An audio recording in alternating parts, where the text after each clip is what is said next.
Sure. A deadly accident at a Houston oil refinery. A giant 30-story crane collapses. 4 people are dead and 7 others injured. Federal investigators are preparing to look into this accident. The refinery says the crane wasn't scheduled to be in operation until next week.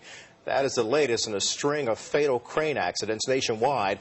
Joining me now on the phone is the spokesperson for the Houston Refinery, Dave Roznowski. Dave, thanks for joining us this afternoon. First of all, my condolences to the 4 people who have lost their lives, and obviously our prayers for their families as they deal with this. But we also understand that others are injured. Can you tell me the extent of their injuries? Sure, Kelly. Thank you. Yes, and our concern and support really goes out to the 4 Deep South employees who were fatally killed in this tragic event at the refinery yesterday. However, I do have good news to report is that we only have 1 remaining contract employee hospitalized, and he has non-life-threatening injuries.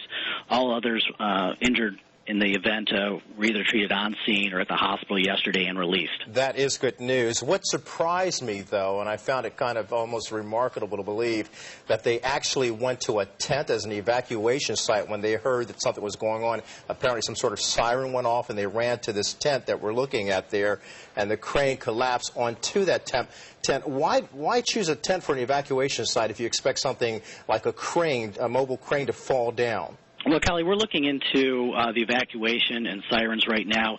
That's actually part of our formal investigation that we kicked off this morning. We're also cooperating with OSHA on a formal investigation, looking into the matter, trying to identify what happened, the string of events, and how this sort of thing could be prevented in the future. Were you there on the scene when it took place? Did you hear the loud boom that so many people have talked about? It sounded like a building actually collapsing. I personally was not on scene. I arrived on scene shortly after the event occurred. We have a great emergency response team here at the refinery, and they were on scene quickly to help those that were injured. And, Dave, what can you tell me about this? Supposedly there is a lawsuit that's already been filed against the crane company, Deep South. Is that true? You know, it's probably premature to even talk about lawsuits. Really, our concern today is trying to help our refinery team recover from this tragic event. We're really working directly with and supporting the contract companies involved. We have grief counselors here at the refinery to help our employees kind of get back, and we're really refocusing around and reinforcing our safety culture here we have at the refinery. All right. Dave Roznowski, thanks for bringing us up to date. And in line with what Dave was just telling us, Deep Crane issued this statement. We got this from our sister station, Fox 26 in Houston, saying our thoughts and prayers are with our employees and their loved ones, and we will fully cooperate with all the investigations that may arise from this tragic incident. Now, speaking about that, Texas isn't the only state to see a deadly crane accident in the past few months. A fatal crane collapse here in New York City killed 7 people in March, you'll recall. And in May, another crane accident in New York City killed 2 people.